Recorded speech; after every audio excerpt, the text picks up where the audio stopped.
Está começando Programa Bora Falar, com Juliana Lafron.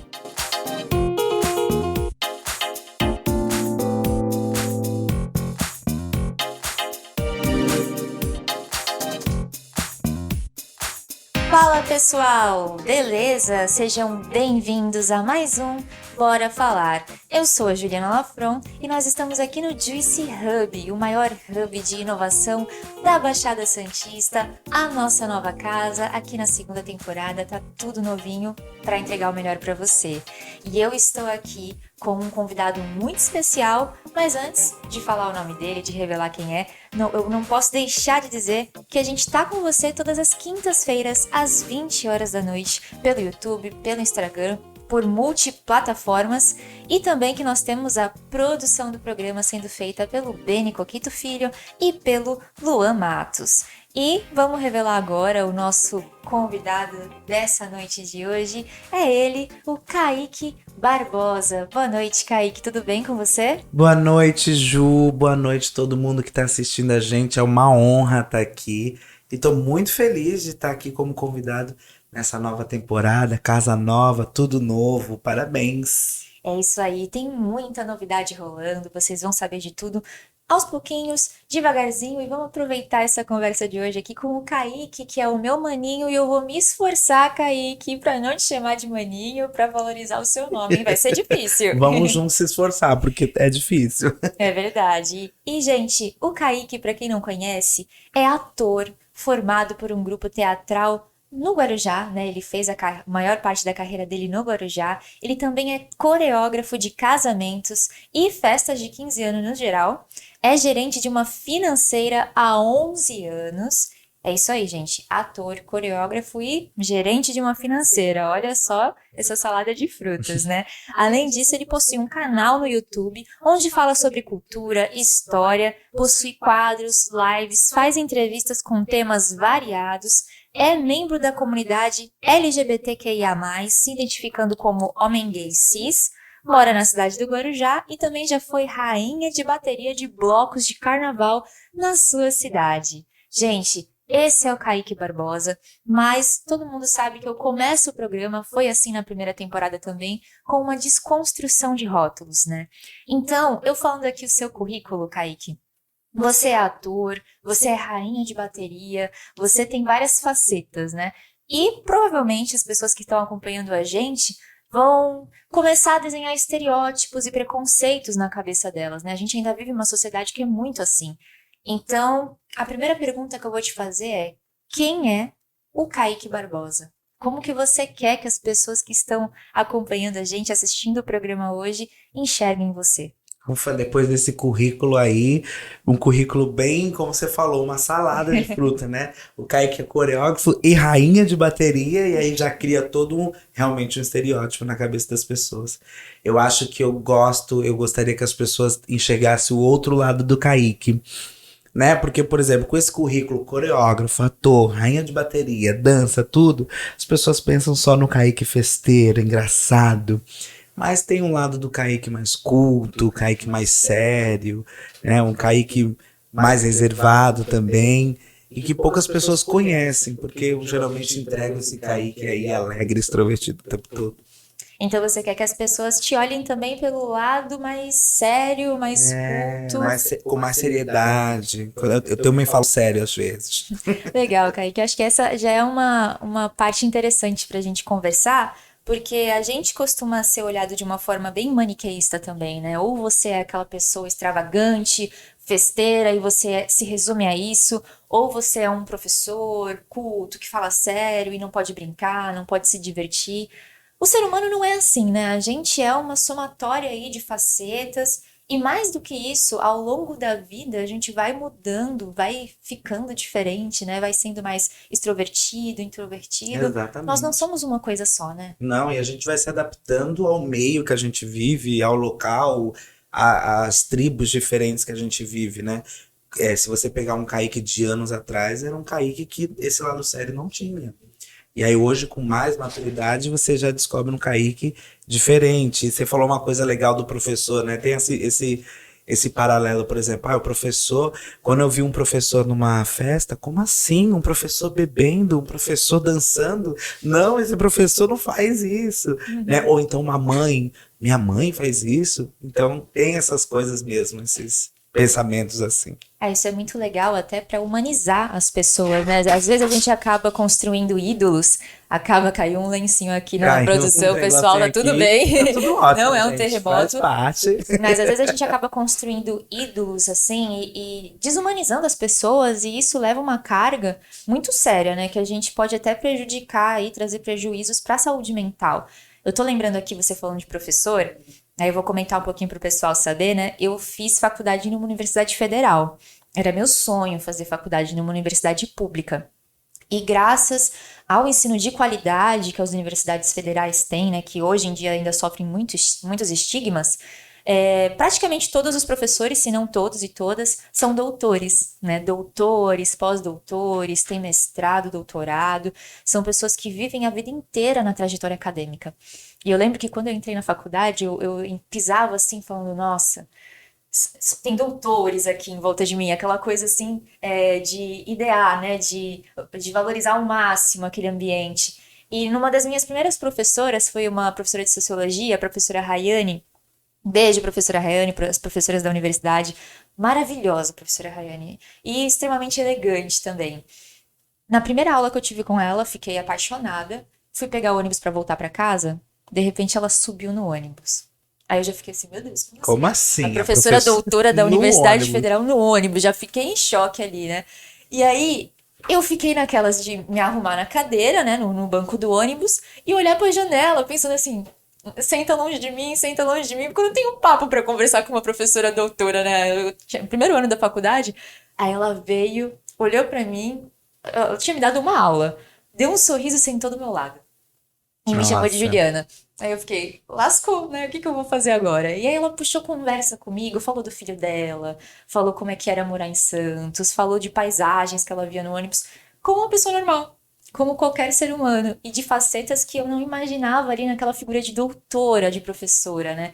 Então, às vezes a gente cria barreiras com essa coisa de construir um personagem, um ídolo, né? Que a gente enxerga no outro, e isso até priva a gente de muitas experiências, né? De relacionamento, de contato, e também aquele lado de dar uma carga, né? Que nem eu falei, que prejudica a saúde mental das pessoas, né, Maninho? O que tu acha disso? Não, com certeza. E até trazendo um pouco pra minha experiência, pra minha vivência, tem muito do rolê do tipo assim, como eu sou uma pessoa extremamente pra cima e festeira e tal, não sei o quê, se tem um momento que eu tô um pouco mais quietinho, mais reservado, as pessoas já chegam, oi, tá tudo bem? Tem alguma coisa errada. Alguma coisa errada, tá tudo bem, aconteceu, você tá doente? Não, eu só quero ficar mais aqui, quietinho. Então a gente acaba até invadindo um pouco a vida assim, da pessoa no sentido de haver uma cobrança e da nossa expectativa para com o outro, né? Que a gente pode rolar até frustração. Eu já tive frustrações de idealizar assim, meu Deus, como assim esse professor, como assim essa pessoa, e de repente, peraí, ela é uma pessoa normal. É uma frustração, mas assim, tipo, que legal também, né? Com os nossos pais a gente se sente muito assim também, né? Sim, exatamente. Então, voltando nesse papo do rótulo e tudo, é essa questão. Muita gente até às vezes se espanta por eu trazer uma carga cultural muito grande e histórica e tudo, e as pessoas falam assim, nossa, então o Kaique não é só aquele que rebola nas festas, aquele que samba, né? Ele tem, e é isso que eu gosto de passar. Tanto é que no meu canal eu gosto de trazer cultura, conhecimento e eu já até esqueci outra coisa. Informação. Cultura, conhecimento e informação. Para que as pessoas conheçam esse meu outro lado. Não é só o Kaique que dança, o Kaique que faz e acontece. Também tem esse outro lado. Lógico, com humor que eu não consigo não fazer piadas, né? Perfeito, Kaique. É isso aí, eu acho que já é uma reflexão bem legal. E eu lembrei também do meu pai. A primeira vez que eu fiz uma pergunta para ele e ele não sabia a resposta, ele falou, não sei, tem que pesquisar. Eu fiquei indignada. Como assim? Como assim você não sabe? Tudo que eu pergunto você sabe, você é minha fonte da verdade e da certeza. Como você não sabe de alguma coisa? Então aí a gente vai humanizando as pessoas, vai humanizando, né? Acho que isso é bem bacana. Faz parte. E falando da diversidade do ser humano, acho que a gente tá falando disso também, né? das pessoas que têm várias facetas, que não são uma coisa só, de estereótipos. Acho que é legal da gente falar de diversidade de uma forma mais ampla e também do quanto você se enxerga enquanto membro da comunidade LGBTQIA+, né? E isso eu tenho certeza que traz diferentes desafios para você, né? Então, fazendo esse contraponto de ser um homem gay e de viver, né, a rainha de escola de samba, de viver essa pessoa expansiva que você sente aí reflexos de preconceito fortes, né, nesse contraponto das duas questões? Ah, com certeza, com certeza. Eu, por si só, sou uma pessoa que gosta de quebrar padrões, rótulos, paradigmas, tabus e tudo que possa me impedir de ser eu. E quando eu percebo que eu estou dentro de uma caixa, que eu já não estou conseguindo ser mais eu, isso me incomoda, me causa um desconforto. E infelizmente sim, ainda a gente passa aí por situações, eu já passei muito. Hoje talvez nem tanto na minha frente, diretamente, talvez indiretamente, nos sussurros, nas fofocas, nos disse-me-disse. Mas diretamente nem tanto porque eu assumi muito o papel dessa coisa de me impor, né? De dar presença, de chegar e já chocar, para as pessoas não ter muito o que falar. Como é que eu vou falar se eu já tô chocando? Como é que eu vou falar se ele já tá rindo dele mesmo? Então, assim, eu já causo muito isso, mas sofri muito essas questões, tive que passar por muitas barreiras, enfrentar muitas dessas coisas, e também numa época que eu não entendia, na verdade, que eu tava sofrendo uma discriminação ou um preconceito. Eu não tinha muito esse discernimento. Uhum. Nas escolas, né, a gente já chegou a conversar bastante sobre isso. Ainda é pouco falado hoje. Na nossa época de escola, Nossa. menos ainda, né? Então, muitos preconceitos eram velados e ainda são. Disfarçados de brincadeira, disfarçados de monitoramento de moral, digamos assim, que às vezes acaba acontecendo na escola, né? Tinha muito. Então, foi uma época difícil pra você? Não foi uma época difícil, mas hoje eu consigo enxergar coisas que aconteciam comigo assim que eu falo, cara, como assim? Como eu te falei, eu não tinha esse discernimento, né? Por exemplo, me lembrei agora de uma história que uma vez uma festa da primavera que tinha na escola, ou era das nações, eu não me lembro agora, eu ia fazer uma apresentação de dança. Eu tinha montado um mix de músicas da Beyoncé, eu ia fazer uma apresentação de dança. Eu tinha montado um look todo vermelho, eu ia dançar com uma bota de salto alto.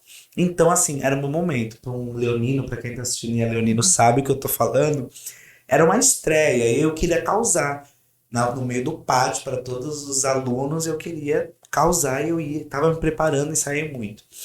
Minutos antes de eu entrar na apresentação, a diretora da escola entra na sala que eu tava aguardando e fala assim, você não vai se apresentar com essa roupa, né? E aí eu falei assim, como assim não vou? Eu me preparei pra isso. Não, você não vai, você vai botar essa calça jeans, você vai... E aí eu vesti outra roupa, uma calça jeans, um tênis, uma roupa totalmente nada a ver com o que eu queria passar enquanto artista.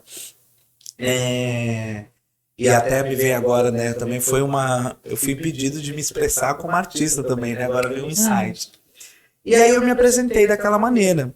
Eu falei, vou dar o meu melhor. E ali naquele momento eu não tinha entendido que, na verdade, foi uma discriminação ali da diretora da escola, que, para mim, escola é uma instituição de acolhimento, de proteção, Deveria ser, né? de diálogo, né?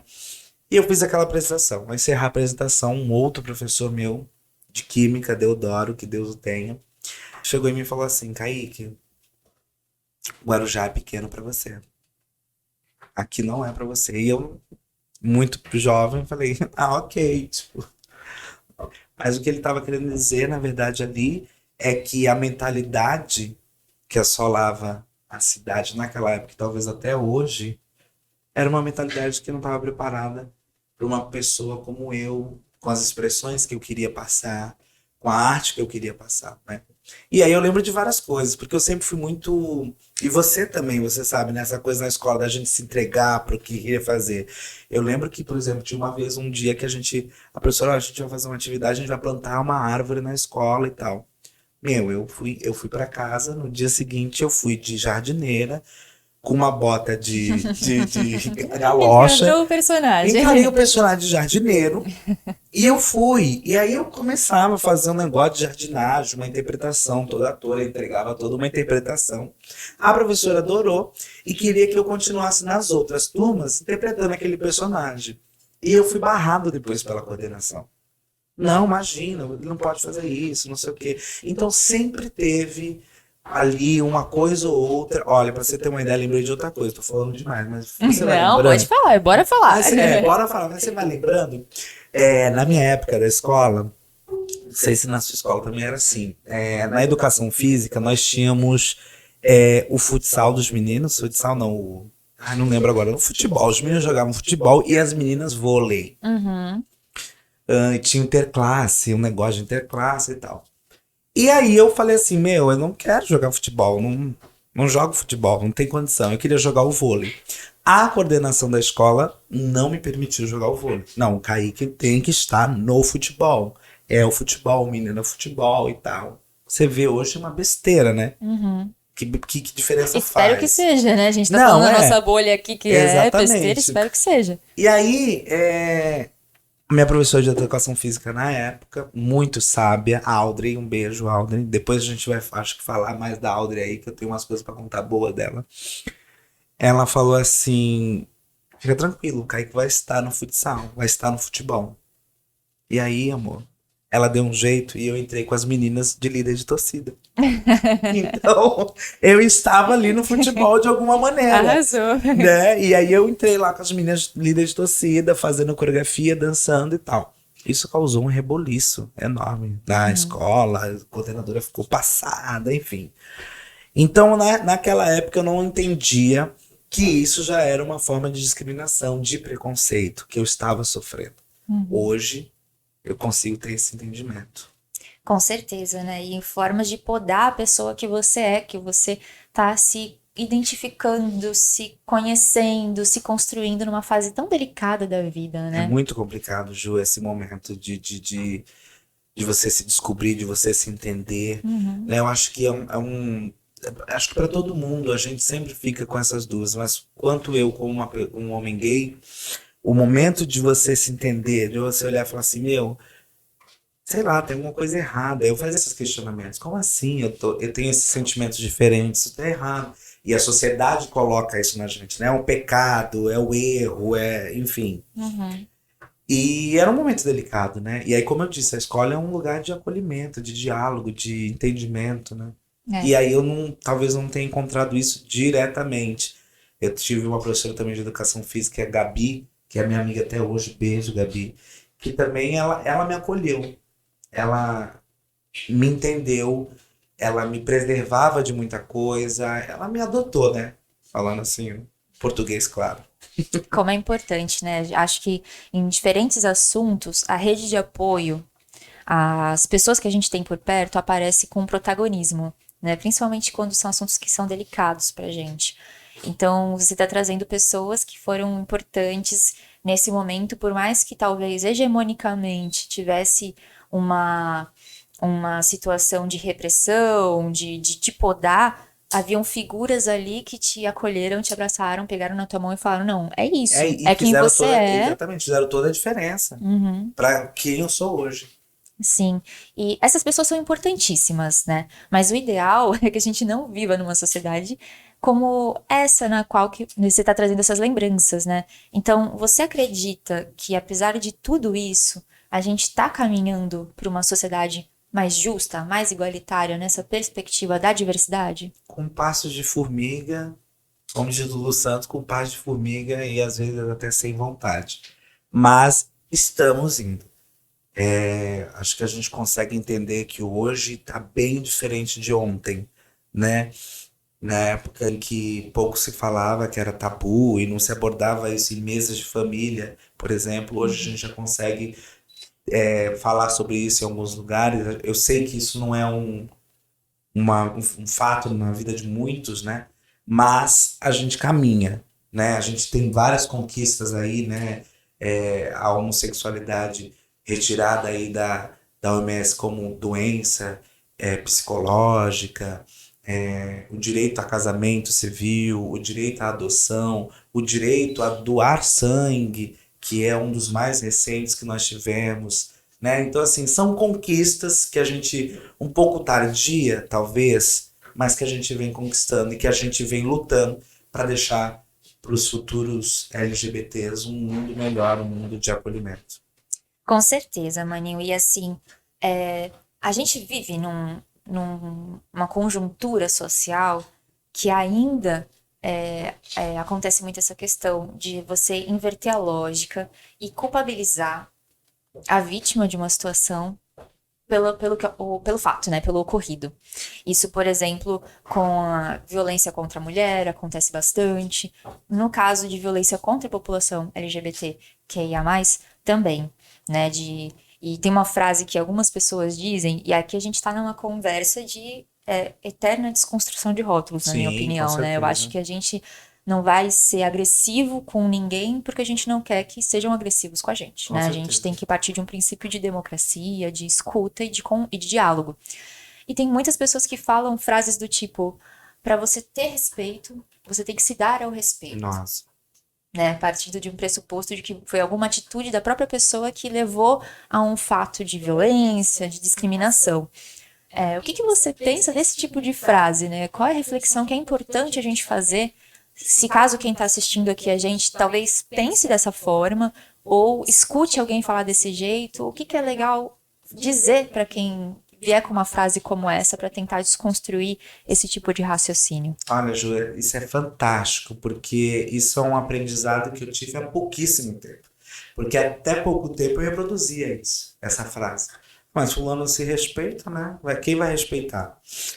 E aí eu, buscando informação, que é o que todos nós temos que fazer no mundo de hoje, que todo mundo tem acesso à informação, ou a grande maioria, buscar essa informação. E eu fui buscar isso. Exatamente essa frase, se dá respeitar, se dá o respeito, enfim. Eu acho que é o seguinte, eu não falo mais essa frase. Porque é o seguinte, eu tenho que te respeitar. Ponto. Independente se você se respeita ou não. Eu tenho que te respeitar como indivíduo, como ser humano, como mulher, enfim. Então, eu acho que o pessoal de casa precisa a gente começar a desconstruir essa frase também que a gente perpetuou e vem repetindo, né? Muito isso.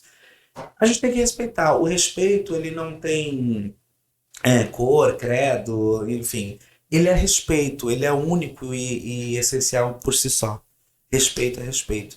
E até você, como mulher, você tem mais propriedade de falar nessa questão de a vítima ser culpada pela agressão, por tudo. E você já sofreu algum tipo de preconceito por ser mulher? Com certeza, com certeza. Então a gente vê aí essa coisa que ainda até hoje se arrasta, né? E aí as pessoas falam assim, mas a Juliana ou mulher X sofreu esse abuso, sofreu essa agressão. Também olha a roupa que tava usando.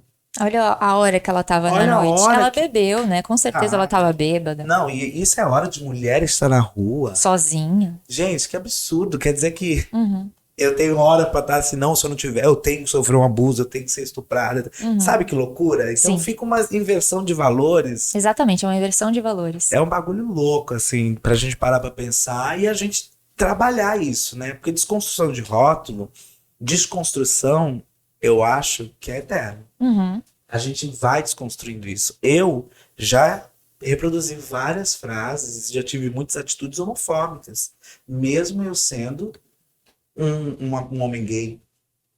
Só que, a partir do momento da ignorância, que você não sabe, né, o porquê daquilo, ok, mas a partir do momento que você tem acesso à informação, que você aprendeu reproduzir isso, de continuar reproduzindo, aí já é uma questão, sei lá, de caráter, talvez. Com certeza, e da gente pensar com mais responsabilidade nas palavras que a gente usa, nos conceitos que a gente traz, né? Se a gente for procurar no dicionário, respeito tem um significado específico, né? Mas quando você usa uma frase como essa, né? Se dar ao respeito, o que tá velado ali, né? O que de fato tá querendo se dizer? Tá querendo se dizer, na minha opinião, na minha concepção, de que a gente tem que seguir um padrão, a gente tem que seguir uma cartilha, né? Por exemplo, mulher.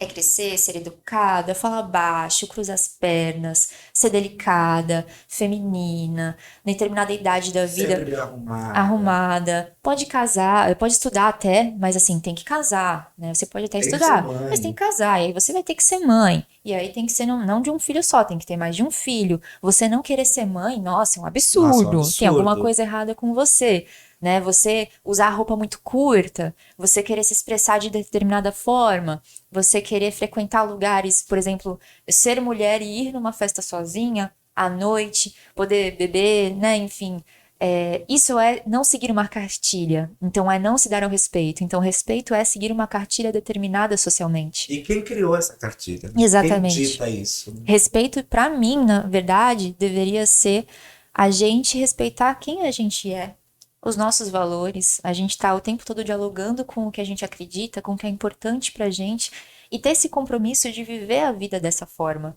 né? Pra você se respeitar, você tem que sim subir no salto, ir pra escola de samba e sambar. Se você não fizer isso, aí sim você não vai estar se respeitando, né? Exatamente. E respeitar os teus limites, respeitar os teus desejos, as tuas vontades, como você falou. E aí, trazendo esse paralelo, por exemplo, uma mulher, também vem a questão etarista, né? Ai, já é uma senhora, roupa curta, imagina, isso não é roupa pra idade dela. E é exatamente isso, Ju, você fez uma analogia perfeita, é fugir desse padrão, dessa regra que alguém criou e que as pessoas querem fazer goela abaixo, empurrar goela abaixo, né? E aí, quando você não faz isso, você não está se dando respeito. Tô fazendo aqui o sinalzinho para quem não tá vendo, só tá ouvindo o sinalzinho de aço. Você não tá se dando o respeito. E aí, pra que eu vou respeitar você?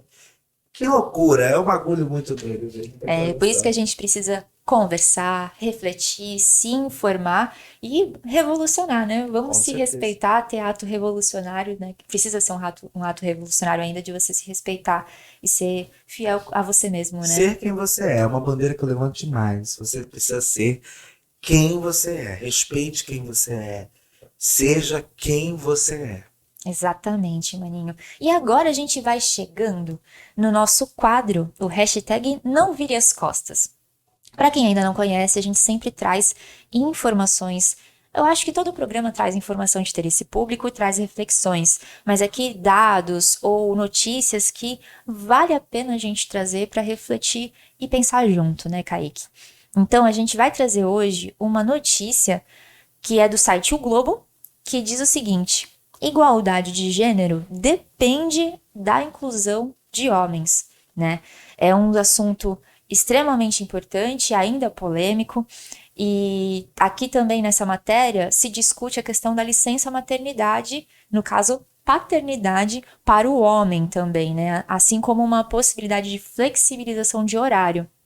É uma pauta interessante da gente refletir, porque existe ainda existe um período de licença maternidade para a mulher, e a licença paternidade, eu não me recordo quantos dias são, Acho mas que são, sei lá, 3 dias, não sei se são 7, são pouquíssimos semana, dias. pouquinho, Pouquíssimos dias, né? E a gente tá falando de toda uma questão de cartilha, de construção social, e também perpassa o papel da mulher, o papel do homem, do cuidado, né? Da mãe, que é responsável pela criação daquela criança, daquele ser, né? Que depende dos outros.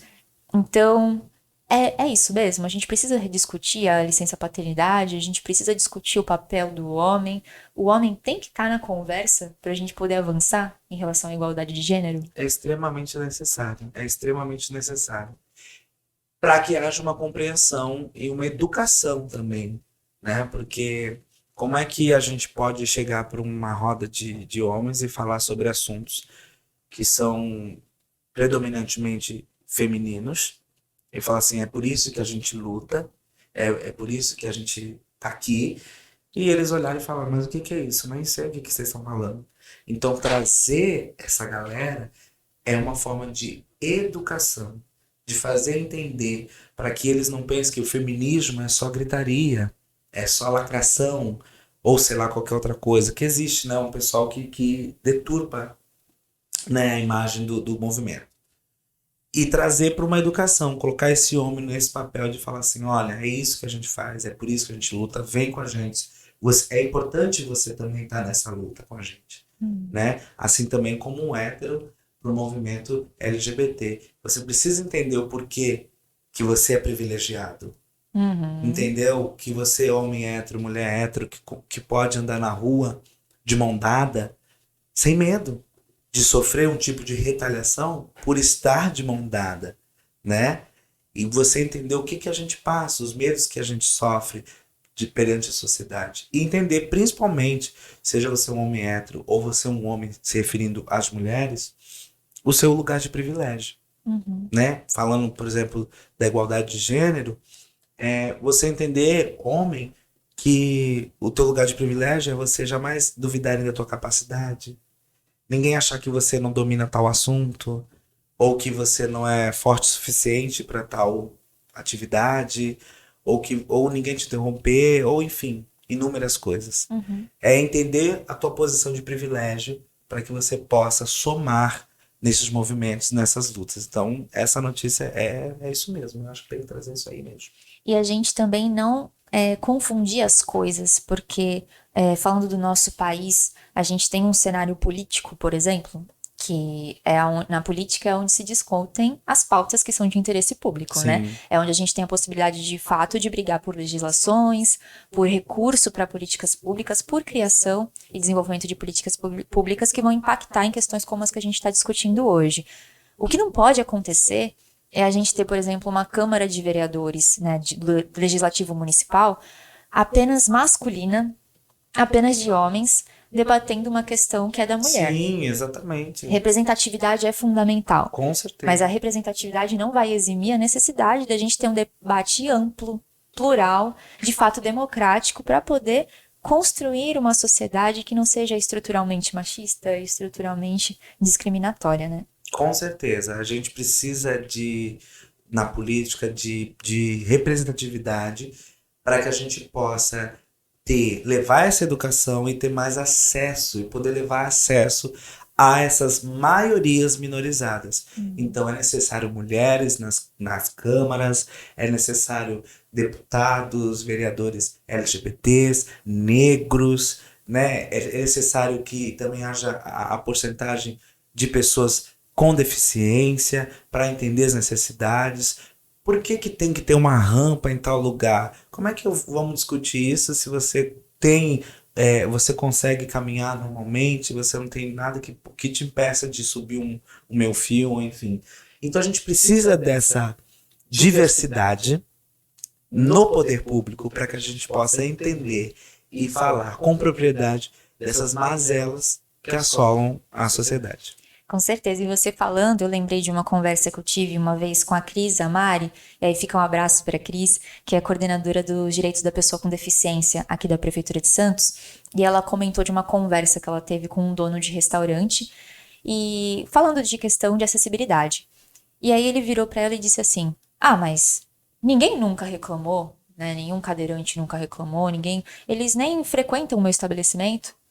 Aí ela virou e falou, é por isso que eles não frequentam o seu estabelecimento, porque eles não têm como entrar, eles não têm como olhar o cardápio. Então, se não for acessível, essas pessoas nunca vão frequentar esse lugar. É sobre isso, e a gente não para pensar nisso. Sobre. Né? É inverter a lógica de raciocínio. É exatamente isso. E, por exemplo, levando para minha empresa lá onde eu trabalho, durante muito tempo, a gente não tinha acessibilidade, rampa de acesso, falando assim especificamente do cadeirante, até que uma das cliente antiga, falou assim, olha, já passou da hora de ter, né, essa rampa aqui pra gente poder entrar. E era uma coisa que, quando a gente vive na nossa bolha, a gente olha e fala, nossa, eu nunca parei pra pensar nisso. E aí, imediatamente fizemos a rampa e tá lá. E não só é boa pro cadeirante, como melhorou para o acesso do idoso, que nosso público é predominantemente idoso. Para o idoso também entrar na empresa. Então, assim, são coisas que, como a gente não vive, não sente na pele, a gente nem para pensar, meu Deus, é mesmo uma rampa aqui, olha a diferença que faria. Com certeza. É sobre isso. Com certeza. E você falando um pouquinho agora do contexto da empresa que você trabalha, né? Você acredita que tanto no setor privado quanto no setor público, a possibilidade de nós termos gestores mais jovens, por exemplo, traz uma chance da gente ter uma luta ou uma possibilidade de maior igualdade de gênero, igualdade de acesso, pautas talvez mais progressistas? Você acha que tem alguma relação entre essas duas questões? Tem. A gente tá vindo uma galera nova aí que tem um pouquinho meio né? Uma galera meio, sei lá, Nutella, mas também que tem uma mente um pouco mais aberta do que a galera de antes, né? Então, é uma galera que hoje, por exemplo, eu tenho um irmão de 10 anos, né? Eu tenho sobrinhos, enfim, e que tem certos assuntos que eles falam e que já é meio assim, como assim você já sabe disso, você já fala disso assim abertamente? Pra você ter ideia, meu irmão uma vez chegou em mim e falou assim, eu já sei que o Kaique é homossexual, mãe. Minha mãe, oi? Como assim? Eu não estava preparada para isso. E você sabe o que é homossexual? Sei, é um homem que se relaciona com a pessoa do mesmo sexo. Como assim, garoto? 8 anos. E Miguel, isso muda alguma coisa para você? Não, tá tudo bem. Sim. Então, sim, traz um refresco. Acho que essa é a palavra certa. Uma sensação de esperança. Tanto no setor privado quanto no público. Mas também, se a gente tiver gestores com mente aberta, né, para entender, né, para acolher, para olhar para o outro com essa sensibilidade, a gente vai longe. Eu acho que é um fator interessante de considerar, mas que a gente não pode generalizar, né? Sim. Porque, principalmente falando de política também, às vezes é uma maquiagem, né? Vem Sim. como a nova política, qual é essa nova política, né? Essa Não é nova política que vem disfarçada aí, né? exatamente, né? Porque a pessoa é nova que necessariamente ela vai carregar esses preceitos, né? Então, é importante considerar, não generalizar, como eu falei, e conversar, de tentar despertar o olhar, porque também tem pessoas que, como você falou, na época da sua escola eram professoras, né? Hoje são bem mais velhas que você, Sim. por exemplo, e já tinham uma mente muito aberta, né? Exatamente, uma mente de acolhimento. Isso aí também vem muito de educação, né? Uhum. A educação que a pessoa tem, recebe A criança, ela não vem ao mundo com nenhum tipo de discriminação, preconceito, né? Na escolinha você vê. As crianças brincam, as crianças brancas, pretas, as gordinhas, as magrinhas, as que são que já tem algum aspecto ou característica que vai ser uma pessoa, um homem gay, uma mulher gay. As crianças simplesmente brincam, elas abraçam, então não vem. Então tem muito da educação, né? Como que vai ser forjado esse adulto do amanhã. Por isso que eu acho que a educação é a maior arma que nós temos para grandes males de hoje.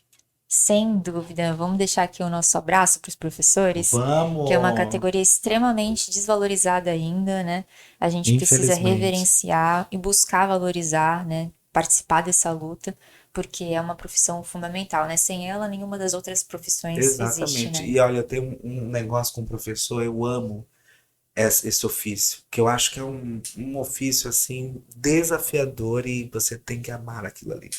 Quero deixar um beijo para todos os meus professores. É isso aí, um beijo para os professores. E a gente sabe que a educação transforma, né? Eu acredito nisso, é uma ferramenta extremamente potente de transformação social, Kaique acredita nisso também. Mas tem uma outra ferramenta de transformação social que eu amo, e eu sei que você ama também, que é a arte. Com certeza. Né? A arte. Principalmente o teatro, talvez. Não vou dizer principalmente, porque eu tô tentando puxar sardinha porque a gente gosta, né? Mas a arte é transformadora. E a arte, ela carrega essa questão de trazer reflexão, de trazer verdade, de trazer vida de uma forma universal, digamos assim, né? Aquela questão que eu já comentei contigo da música. Às vezes a gente tá escutando uma música num idioma, sei lá, eu ia falar alemão, mas não vou falar alemão porque é um idioma que, meu Deus do céu, né? Parece que as pessoas estão... Uma música em alemão. Parece que as pessoas estão se xingando, né? Mas sei lá, em mandarim, né?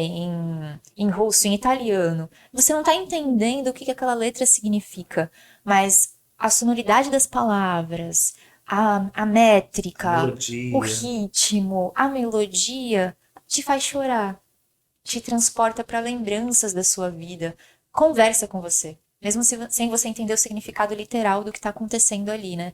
É arte. A gente vem de uma cena de teatro sem diálogo nenhum, sem fala nenhuma, apenas a expressão, a luz, as cores, também dialoga, né?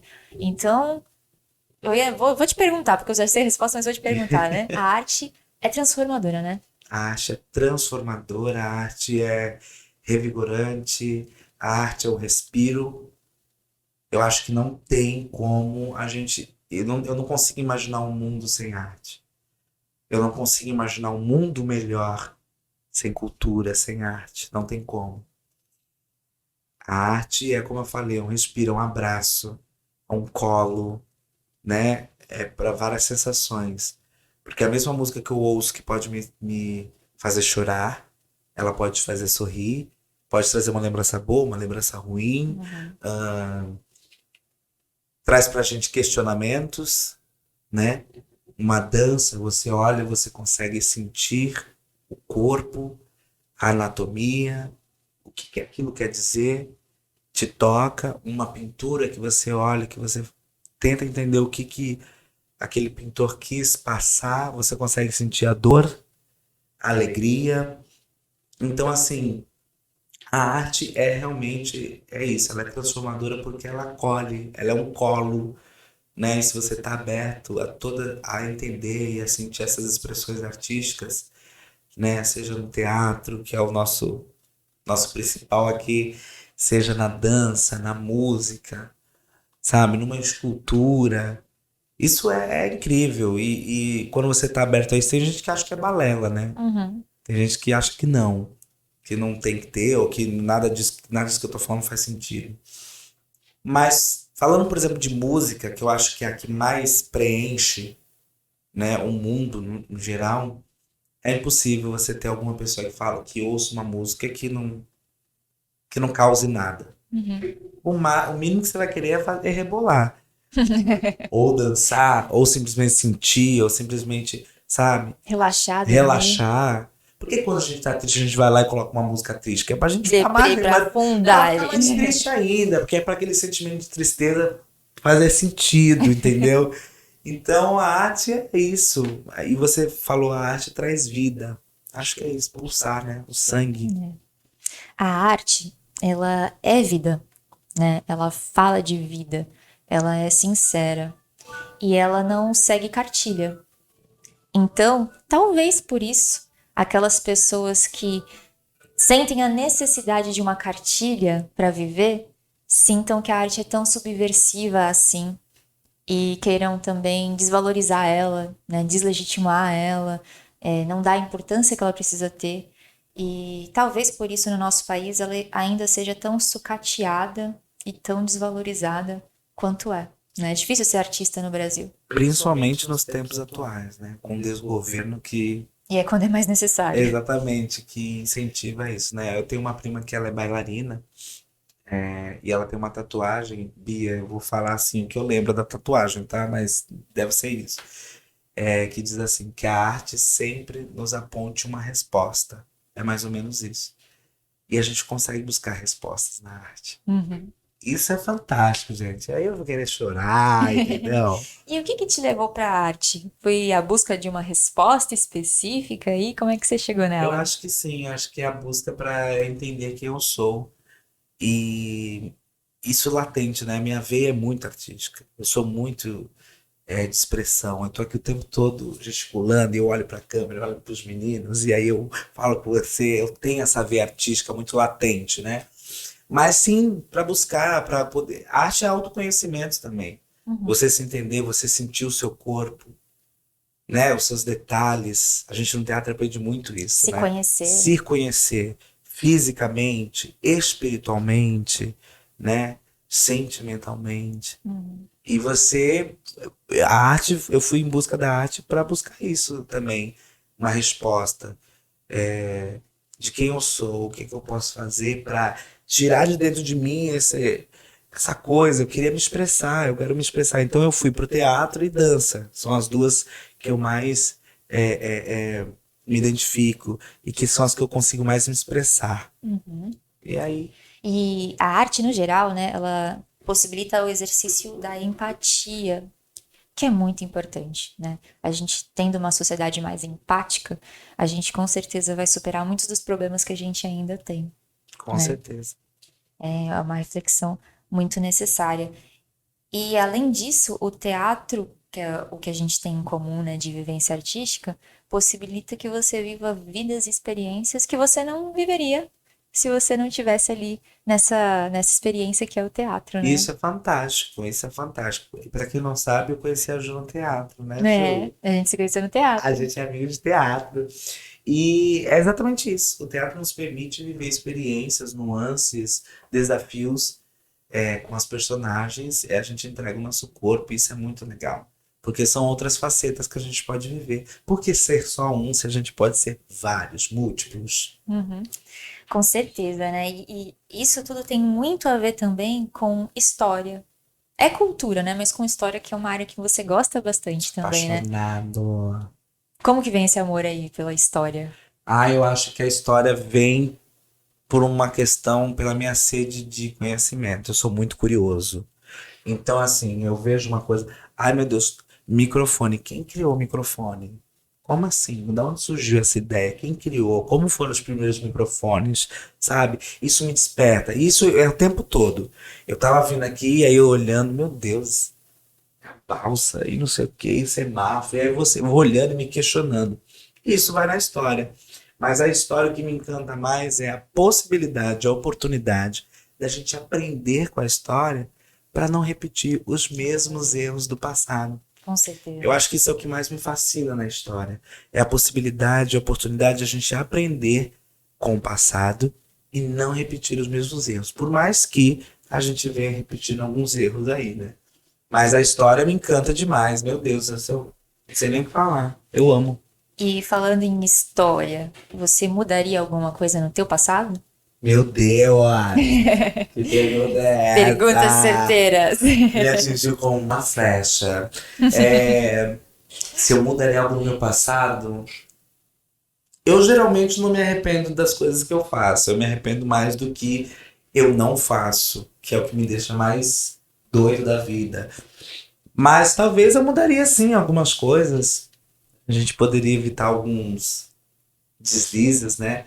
Se a gente com 15, 14, 13 anos tivesse a mentalidade que nós temos hoje, né? Pouparia mais dinheiro, teria uma alimentação mais saudável, faria mais exercício físico, talvez eu mudaria isso no meu passado, para ter uma longevidade aí maior. Isso é muito legal, porque é a aceitação de quem a gente é, né? E tudo que a gente viveu até hoje construiu quem a gente é nesse momento, né? Todas as experiências. Os erros, os acertos, os tropeços, acho que faz parte. Então, assim, o que eu mudaria é isso. Eu acho que eu pouparia dinheiro, iria ter uma alimentação melhor e faria exercício físico. Que acho que são as 3 coisas que daria mais resultado. E leria mais sobre história, talvez, para cometer menos os erros do passado. Também, acho que essa é uma mensagem para todos nós. Para todos nós. Gente, a gente tá caminhando aqui pro finalzinho da nossa conversa com o Kaique, que é uma pena, porque eu passaria horas e horas, como passo também, conversando contigo. Você é uma pessoa incrível, que eu admiro demais. É uma honra ter você na minha vida, ter você aqui. Não vai chorar. Não chora pra não chorar também, né? E, maninho, acho que uma mensagem importante para deixar, primeiro para pessoas que são, por exemplo, da população LGBTQIA+, vamos falar primeiro com essa galera, e talvez não tenham alguém para conversar perto, não tenham professores como você teve, né, estejam passando por momentos delicados.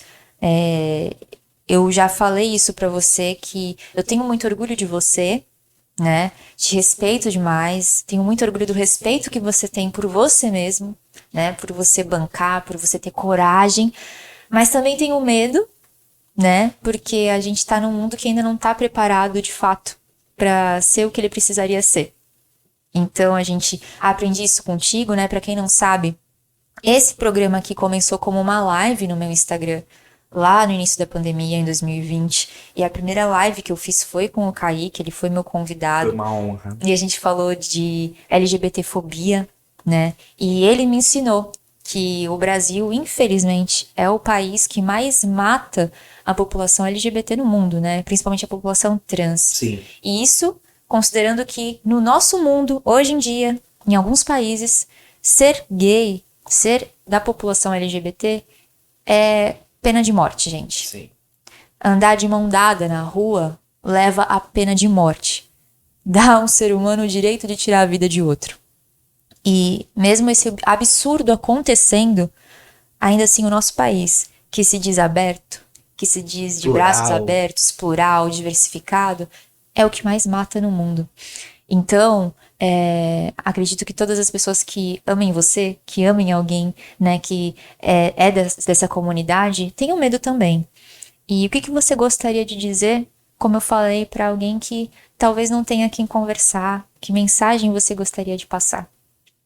Ai, gente, você quer acabar comigo, fazer chorar. Primeiro que meu Instagram tá aí, tá aberto. Se você precisar de alguém pra conversar, me chama, se você não tiver. Mas eu acho que principalmente tenha coragem. Não vai ser fácil, mas tenha coragem. Eu consegui, você consegue. Me chama, procura alguém. Você vai encontrar alguém que vai te dar esse colo, que vai te dar esse ombro, tá? Eu também tô aberto pra você no meu Instagram. Me chama lá, eu vou te ouvir, vou te abraçar, vou te acolher. Existem casas também que fazem esse trabalho de acolhimento. ONGs também. ONGs, exatamente.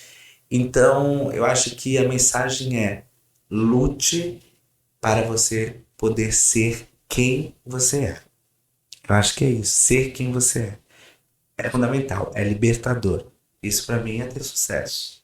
Com certeza. E o que você gostaria de dizer para aquelas pessoas que ficam caladas diante de uma situação de preconceito, de uma situação vexatória, seja com a população LGBT, com a mulher, seja com quem for, que já sabem que aquilo não é certo, mas não se manifestam, não intervêm, ou escutam aquelas piadinhas sem graça que não deveriam mais ser feitas e também dão risada, não repreendem ou tentam conversar com quem faz isso. O que você gostaria de dizer para elas? Também tenha coragem. Tenha coragem também, porque é fundamental o teu papel de reconhecimento, de repente, do teu privilégio. Então tenha coragem de ajudar, de entender. Porque a gente não sabe. Você pode ter alguém na tua família, futuramente você descobrir que tem um LGBT na sua família, você tem mulheres na sua família, você pode ter um filho, você pode, enfim. Então tenha coragem de lutar por isso também, se você acredita num mundo melhor. É um trabalhinho de formiguinha, mas é no diálogo, é na conversa, é fazer as pessoas entenderem. É isso aí. E agora no nosso bate-bola, para encerrar o programa com chave de ouro, depois de todas essas reflexões interessantes que o Kaique trouxe pra gente. Kaique, qual pessoa é a maior inspiração para você? Meu Deus. Meu Deus? Meu Deus. Olha, inspiração. Falando num cenário amplo, bem amplo de tudo, eu acho que tem um cara que foi o maior líder, que é Jesus Cristo. Ele é uma inspiração. Inspiração, e isso eu não tô falando de religião, tá? Tô falando do que ele fez aqui na Terra, que eu acredito dessa maneira. É uma inspiração do que é empatia, do que é o amor, do que é solidariedade. Eu acho que, né, esses grandes líderes, Jesus Cristo, Madre Teresa, Irmã Dulce, essas pessoas que se doaram, que vieram aqui para ensinar amor, que ama sem nenhum tipo de rótulo, de qualquer coisa, simplesmente ama. Eu acho que esse é o Jesus Cristo, para mim, é o principal símbolo de inspiração. E quem você gostaria que a gente convidasse aqui pro programa? Ai, tem um monte de gente. Tem um monte de gente bacana que dá pra trazer. Olha o menino aqui no canto. Tem um monte de gente bacana que dá pra trazer. Eu queria ver aqui, por exemplo, a Gleice, que é uma amiga minha. Eu fiz uma live com ela também. A Gleice tem uma história, quando ela vê isso, ela vai ficar toda acanhada. Ela tem uma história de vida muito, muito interessante, né? Ela é uma mulher preta, periférica, mãe solo, a filha dela é surda e ela venceu. Só daí vocês têm aí uma convidada para tirar bastante lição disso tudo. É uma vencedora. Acho muito legal. Excelente dica, a produção aqui já anotou com certeza e ela vai vir para nossa listinha de possíveis convidados. Primeiramente, eu vou te agradecer, Kaique, muito obrigada por ter feito essa conversa, né, com a gente hoje, nessa forma, né, como convidado, e eu vou aproveitar para, além de agradecer, fazer um anúncio. Para quem ainda não sabe, o Kaique, nessa segunda temporada do Bora Falar, não vai estar aqui só hoje, mas vai estar aqui todos os dias, como o nosso comentarista fixo, co-apresentador. Com certeza vai abrilhantar muito mais esse programa. Para mim vai ser uma alegria, eu vou me sentir muito mais em casa com você aqui na mesa junto comigo, Kaique. E eu tenho certeza que todo mundo vai ganhar. Eu vou ganhar, o público vai ganhar e os convidados também vão ganhar com perguntas super pertinentes que você vai fazer. Obrigada por estar aqui com a gente dessa forma. Imagina, vocês vão ter que me engolir, entendeu? Não, pra mim é uma honra. Eu tô felicíssimo de estar aqui. Eu sou extremamente suspeito pra falar de você, Ju. Cada coisa que você faz é incrível e você fala, maninho, vamos, eu falo, vou, entendeu? Tamo junto. E é uma honra receber esse convite para estar aqui como convidado e agora como comentarista fixo. É um prazer e fazer tudo com você é incrível, né? Desde o teatro, quando a gente começou, até hoje. Tô felicíssimo, é isso, gente. Bora falar com Juliana Lafron toda quinta, né? Às Multiplataformas. 20 horas, isso mesmo, agora com Kaique Barbosa junto com a gente. Olha como a gente tá ficando chique. Ai, eu adoro. Não basta ter Beni Coquito Filho aqui na produção, junto com o Luan Matos. Temos Beni Coquito Pai, sênior, aqui Então, também eu nos tô aqui, bastidores vocês com a não tão gente. entendendo. Com a bênção dele, imagina, né? Esse programa já é Tô sucesso. aqui com o fio da espinha, vocês não estão entendendo, ó. Pois é, gente. Temos também o Caio compondo a equipe com a gente agora, Caio Nóbrega, meu afilhado maravilhoso, que muitos aqui já conhecem também. É um projeto que está cada vez mais crescendo. Agora na nossa nova casinha, como eu já falei, né, o Juicy Hub, o maior hub de inovação aqui da Baixada Santista, um espaço criativo que acolhe a diversidade, Olha. que acolhe as pessoas, né, que luta e defende as ODSs, que é muito importante. E com você que está acompanhando a gente aí em casa, vindo participar, interagindo, comentando, tendo esse encontro marcado com a gente, eu tenho certeza que vai ser só sucesso, né, Kaique? Vai ser só sucesso, amor. Você não pede pra esperar.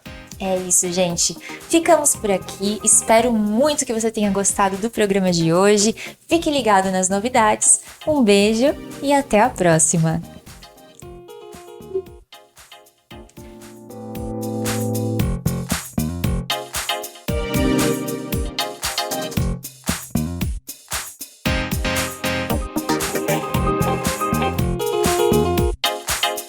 Acabamos de apresentar Bora Falar com Juliana Lafron.